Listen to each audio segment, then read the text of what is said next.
Existem 3 formas de você controlar uma população e viver de parasitagem no dinheiro dos outros. Pode ser por medo, você ameaça todo mundo. É um pouco difícil, muito caro, existe o risco da população chegar em um limite e se revoltar contra você. Não é muito prático. Outro jeito é suborno. Bom, os políticos brasileiros fazem muito isso. Prometem picanha e cervejinha no fim de semana.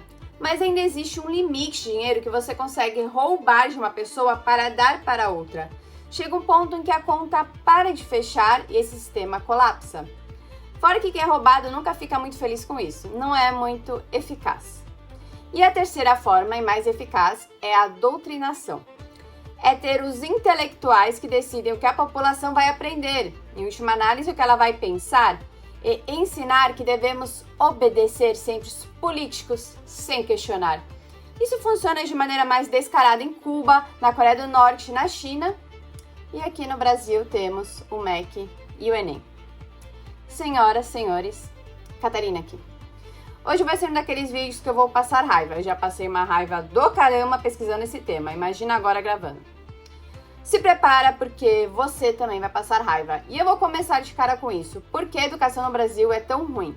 E depois a gente aborda as possíveis soluções. Assim, pelo menos você não fica com raiva o resto do dia ou não vai dormir querendo socar alguém. Vamos lá. A educação no Brasil, na verdade eu argumentaria aqui em boa parte do mundo todo, infelizmente, é assim. Foi decidido que os alunos não têm que ficar pensando, questionando, tendo ideia. Não é bom. Aí vamos começar a questionar leis e o governo, políticos. Imagina que problema? Então existe o MEC, que controla o que os professores e escolas podem ensinar, tanto pública quanto privada. E aí você pega esses jovens cheios de energia, com vontade de fazer algo e os obriga a ficarem sentados escutando uma aula, muitas vezes horrível, de uma autoridade da sala de aula, que é o professor. E é assim que tem que ser. É proibido no Brasil inovar na área de educação. Você não tem liberdade para escolher o que quer aprender ou o que quer que seu filho aprenda. Já parou para pensar sobre isso? Eu vou falar uma coisa aqui que talvez seja polêmica, também não é como se esse vídeo inteiro não fosse um pouco, mas para mim isso é óbvio. Não adianta querer ensinar a mesma coisa para o Brasil inteiro, esse país continental, quando o aluno não sabe interpretar um texto, fazer uma conta simples. A grade do MEC é muito rígida, cheia de matérias, geografia, biologia, física, história. E não é que essas matérias não sejam importantes, mas não adianta ensinar as causas da Revolução Francesa para o aluno que não consegue compreender ordem cronológica. Não adianta explicar geopolítica para o aluno que não sabe onde fica a Itália em um mapa. Ou educação financeira para o aluno que não sabe quanto é 30% de 500. Se você quer falar em igualdade na educação, tem que falar sobre todos os alunos saberem um mínimo antes de avançar para outra coisa. 3 em cada 10 brasileiros são analfabetos funcionais. E o culpado é o MEC. Talvez isso soe estranho para você, mas pausa esse vídeo para pensar nisso. Se o brasileiro está se formando na escola sem saber fazer conta e interpretar um texto, adianta encher a grade escolar de matéria que ele não vai assimilar? Igualar a educação no Brasil inteiro, ignorando assim as diferenças existentes entre cada região do Brasil, ignorando as diferenças existentes entre os alunos? Aí o MEC nivela tudo. Se você está nessa série, você tem que aprender esse conhecimento. Só que tem aluno que entende rapidamente um determinado tema e quer avançar para o próximo. E tem aluno que pode não dominar tão bem aquela matéria e precisa de mais tempo. Aí a educação engessada que a gente tem hoje desestimula esse aluno que aprende rápido a gostar de estudar, porque para ele fica maçante essa sala de aula. E para o aluno que demora mais, é frustrante, porque ele não entendeu o tema e o professor já tem que passar para o próximo. A esquerda fala tanto em diversidade, mas ignora completamente a diversidade do aluno e do ensino. Querem impor uma igualdade forçada que ignora as particularidades de cada indivíduo. O brasileiro médio não sabe interpretar um texto. Como é frustrante você tentar conversar com alguém, seja pessoalmente ou por mensagem, e distorcerem tudo o que você falou. E dá pra perceber quando é mau caratismo e quando o outro realmente não conseguiu compreender o que você disse. E essa pessoa vota, e o voto dela vale tanto quanto o seu. Por que a educação no Brasil é tão ruim? Não é acidental, isso tem método, tem culpado e tem estratégia por trás. Tem muita gente hoje que critica a doutrinação em sala de aula. Só que às vezes eu vejo essa crítica atacando o problema pelo ângulo errado. Existe doutrinação na sala de aula, para um caramba. Proibir o professor de doutrinar o aluno é eficaz? Eu diria que não, até porque como você faz esse controle? Existem professores que têm um viés e querem só impor essa visão de mundo para os alunos. Existem muitos assim. Só que com esses canalhas, não adianta argumentar. Tentar convencer ou botar uma lei para eles pararem não vai funcionar. A solução para isso seria só a porta de saída mesmo. Isso só é possível em escolas privadas, com a exposição do aluno e com a cobrança dos pais. Agora, vamos deixar esses canalhas de lado, porque professores assim são uma minoria. O maior culpado hoje da doutrinação na sala de aula é o Enem. Talvez por essa você não esperasse, mas pensa comigo aqui. O professor pode até ser contra essa agenda esquerdista, porém, a escola quer que o aluno passe no vestibular com uma boa nota no Enem, certo? Certo. Porque na escola privada, o resultado do Enem é como se fosse uma comprovação de eficácia. O professor quer bater no peito com orgulho e falar que seus alunos tiraram notas super altas no Enem, certo? Certo. E o que o Enem pergunta? As referências são Karl Marx, Simone de Beauvoir, Paulo Freire, questões sobre desigualdade de gênero, questões sobre discurso de ódio nas redes, MTST, linguagem neutra, racismo estrutural, tudo isso cai no Enem ano após ano. Aí isso é que o professor tem que ensinar, com muitas aspas aqui, na escola, no cursinho pré-vestibular, para que o aluno passe no vestibular. Tem que esquerdar, mesmo que o professor não queira, ele acaba tendo que passar por essas coisas para que o seu aluno vá bem no vestibular, senão seu aluno não passa. Quem controla como o Enem é feito, controla indiretamente o que as escolas vão ensinar. Enquanto o Enem tiver esse viés claro de doutrinação, não adianta xingar o professor que ensina isso na sala de aula.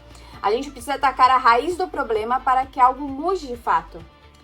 Aí entra a consequência lógica perversa. A população elege um presidente. O presidente aponta um político para o Ministério da Educação, encarregado de decidir o que o seu filho vai aprender. O que significa que políticos estão educando seus eleitores. É fácil ver como isso vai dar errado, né? É fácil de ver. Ou não, talvez esse modelo esteja dando muito certo para atingir seus objetivos. A Prússia foi pioneira em educação pública moderna.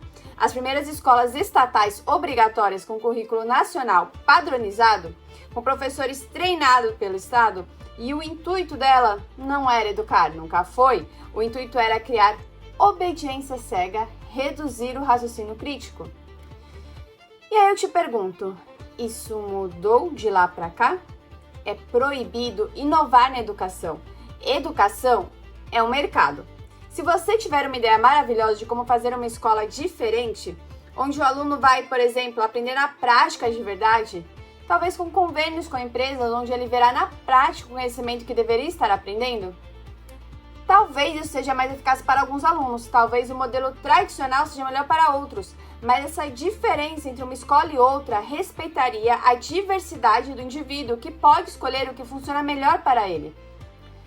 Mas é proibido inovar na educação. Uma pessoa uma vez me falou: "Ah, Catarina, você fala muito em liberdade, como se fosse a solução para todos os problemas." Argumente que não é uma das soluções para a educação. Sério, consegue fazer isso? Você acredita que políticos, querem resolver a educação no Brasil, sendo que um povo ignorante é muito mais fácil de manipular?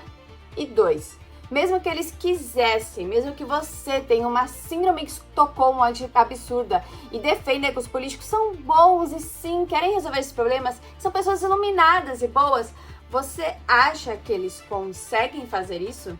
No Brasil ainda estão discutindo se a inflação é de direita ou de esquerda. Nosso, felizmente, ex-ministro da Economia falou que o mercado é um bando de moleque na frente do computador. E eu não vou nem citar a Dilma, não sei se você lembra da ideia de estocar o vento. Meu ponto aqui, político médio no Brasil não quer resolver, em sua gigantesca maioria, são burros. Ai, mas se a gente votar certo? Tá, até agora isso não aconteceu no Brasil, mas vai rolar, confia. E tá bom, eu vou aceitar esse seu argumento. Vamos supor que amanhã, um portal de outra dimensão é aberto em Brasília e suga só os políticos ruins e sobrem apenas os poucos bons. Porque, né, pra só ter político bom em Brasília, acho que essa é uma das poucas alternativas que pode acontecer isso. Vamos fazer um argumento louco de que agora só temos políticos bons e eles querem realmente resolver o problema. Por quanto tempo? Porque assim, existe um negocinho chamado alternância de poder. Mesmo que tivéssemos políticos bons hoje por um milagre, nada garante que amanhã ou daqui 10 anos os safados não voltem ao poder. E aí? Porque a democracia premia que os piores cheguem ao poder, aqueles dispostos a mentir mais e prometer mais coisas. Pensa no político que você mais odeia, independente de lado. Pensou? Desculpa fazer isso com você. Mas você quer dar poder na mão desta pessoa de decidir como será a sua educação ou a educação dos seus filhos? Porque você teria que encarar esse argumento para defender a educação estatal. Mas então, qual seria a solução para a educação no Brasil? Não existe uma única solução, claro, se as pessoas são diferentes e buscam coisas diferentes. Mas como eu citei, esse processo de melhoria e solução na educação passa necessariamente por liberdade e inovação. Aprender já é praticamente algo gratuito hoje em dia. Você só precisa ter acesso à internet e muito provavelmente você vai encontrar um professor muito melhor do que na sala de aula. Aqui no YouTube mesmo. Ai, Catarina, mas e quem não tem acesso à internet? Existem mais números de telefone hoje do que pessoas no Brasil e 90% das pessoas usam internet pelo celular. Pensa comigo quantos professores em uma sala de aula no Brasil são realmente excelentes. Pouquíssimos. E esses poucos ou estão ensinando em uma escola cara para um caramba que poucas pessoas têm acesso, ou estão aqui no YouTube. Você pega um pai que paga uma escola mediana para o filho. A chance de ter um professor ruim dando aula para o seu filho já é bem alta. Agora, olha o outro lado. Milhões de alunos estão na escola pública, com salas de aula cheias, estrutura limitada, conteúdo engessado e professores sobrecarregados e indiferentes para o fato do aluno aprender ou não.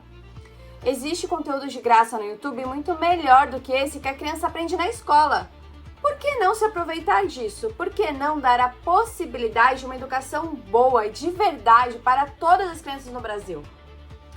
A pandemia foi horrível para a educação no Brasil e uma gigantesca oportunidade de inovação perdida, mas o Estado não quer que você aprenda. Políticos não querem uma população que pense, que tenha pensamento crítico.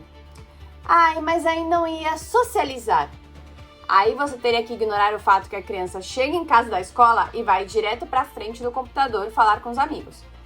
Ai, mas e a criança que não tem computador? Então provavelmente essa criança não vai ficar em casa olhando para a parede e já vai sair para socializar. Entre 81 países avaliados no PISA, o Brasil ocupa a posição 52 em leitura, 61 em ciência e 65 em matemática. Vietnã e Malásia estão na nossa frente, mas aí a pessoa quer argumentar que não podemos dar uma educação boa para os alunos e de fácil acesso porque eles não vão socializar? Cerca de 400 mil meninas engravidam por ano em idade escolar, de 10 a 19 anos. Mais de 1.000 por dia. Tá, Catarina. Muita criança vai para a escola para comer. Então, destrói a escola e monta um refeitório. É sério que o argumento para defender a escola estatal é esse? E tem que ser, porque ninguém em sã consciência vai falar que a educação pública no Brasil é boa. Só que hoje no Brasil, se o seu filho for melhor em todas as matérias, mas não tiver uma presença física numa escola horrível que não ensina nada, e ainda existe um risco físico para ele estudar lá, você vai ser preso. A lei estabelece hoje um mínimo de 75% de presença em sala de aula, olhando muitas vezes para a parede. Se o seu filho falta mais do que isso, a escola pode acionar o conselho tutelar. Existe o crime de abandono intelectual, mesmo que seu filho tenha um aprendizado muito melhor no homeschooling ou na forma de ensino alternativo. Ai, Catarina, mas falta aqui dinheiro na educação brasileira e por isso o ensino é ruim. O Brasil gasta em média 5% do PIB em educação. Os Estados Unidos gasta 4%, Itália 4%, Irlanda e Japão 3%. Você já deve ter visto uma escola japonesa em algum vídeo na internet, né? Não é que o Brasil gasta pouco, é que o objetivo não é ensinar. Hoje, o custo de um aluno na escola pública é muito parecido com o de uma escola particular, e em algumas cidades até maior, mas com ensino muito pior. Vamos ser sinceros, hoje a escola no Brasil, para muitos pais, funciona como creche. Eles têm que trabalhar, não tem com quem deixar o filho, e a escola é isso. Larga o filho lá, sabendo que não vai aprender nada, e depois ele estuda no YouTube ou onde for para passar na prova. Uma solução muito interessante também, principalmente para a graduação, são os certificados. Por que eu preciso ficar 4 ou 5 anos em uma sala de aula para comprovar que eu tenho determinado conhecimento? Em TI, por exemplo, que é a minha área, eu sou engenheiro da computação, para quem caiu de paraquedas nesse canal. Uma certificação pode ter um peso muito maior do que estudar na faculdade X por 4 anos. O objetivo não é comprovar para a empresa que você quer trabalhar, que você possui esse conhecimento? Então, por que não ampliar essa solução de certificações para mais áreas, se já funciona bem hoje? E aqui eu abordei algumas soluções para alguns problemas, mas existem tantas outras que poderiam estar em prática, sendo testadas no dia a dia e melhorando a educação no Brasil. Isso é, se não fosse proibido pelo Estado.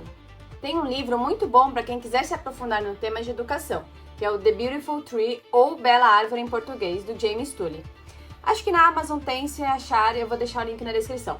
Eu recomendo muito que você leia, mas se você se interessou e quer saber mais, mas não está com tempo de ler, eu vou deixar também na descrição 2 vídeos do autor explicando o que é a pesquisa dele e o que ele descobriu. Muito brevemente, esse professor foi nas favelas mais pobres do mundo e sabe o que ele encontrou lá? Escolas privadas, clandestinas, ensinando crianças por algo como $2 por mês. Os pais pobres escolhiam colocar seus filhos nessas escolas ilegais e sabe o resultado? As notas dos alunos dessas escolas eram melhores do que nas escolas públicas, certificadas pelo Estado, com infraestrutura regulada e professores qualificados pelo Estado. E sabe o que o professor escutou dos pais quando apresentou o resultado dessas pesquisas? Discordo de você, está errado, mas está aqui a comprovação, não é opinião, é o que acontece mesmo. Ah, mas vai contra o que eu acredito, então não quero saber. Se você é um aluno que está na escola, ou um pai preocupado, ou um jovem que já se formou, mas quer fazer alguma coisa a respeito de tudo isso, eu tenho algumas ideias práticas para você. Primeiro, entre na Juventude Livre e no ECFL. Eu vou deixar o link na descrição. Você vai conhecer gente que defende o mesmo que você, que passa pelo mesmo que você passa e que também está tentando trazer mudança prática para a educação no Brasil. Segundo, ajude a divulgar ou financiar iniciativas de educação livre, como Khan Academy, que é uma plataforma de estudo gratuito de alta qualidade financiada por pessoas comuns e milionários malvadões que estão ajudando milhares de alunos ao redor do mundo. Outra iniciativa muito interessante é da Intelli, que tem 50% dos alunos estudando com bolsas integrais de estudo. E tenho certeza que existem mais dezenas de iniciativas como essa, que eu não conheço, e se você conhece alguma que vale a pena mencionar, deixa nos comentários. Eu não estou propondo aqui impor a solução A ou B para a educação. O que eu estou propondo é liberdade. Liberdade de inovação, liberdade de escolha. Vai ter aluno que o sistema atual vai ser melhor, vai ter aluno que não. O problema é quando o Estado te trata como um imbecil que não consegue decidir o que é melhor para a sua vida e dos seus filhos. Para isso, você não tem capacidade, não. Mas pode escolher alguém que vai tomar essa decisão por milhões de pessoas. Qual é a lógica? Vamos repensar a educação? Permitir inovação nessa área? Não tratar tudo como ilegal? É absurdo o que eu tô falando aqui? Por esse vídeo é tudo. Até a próxima.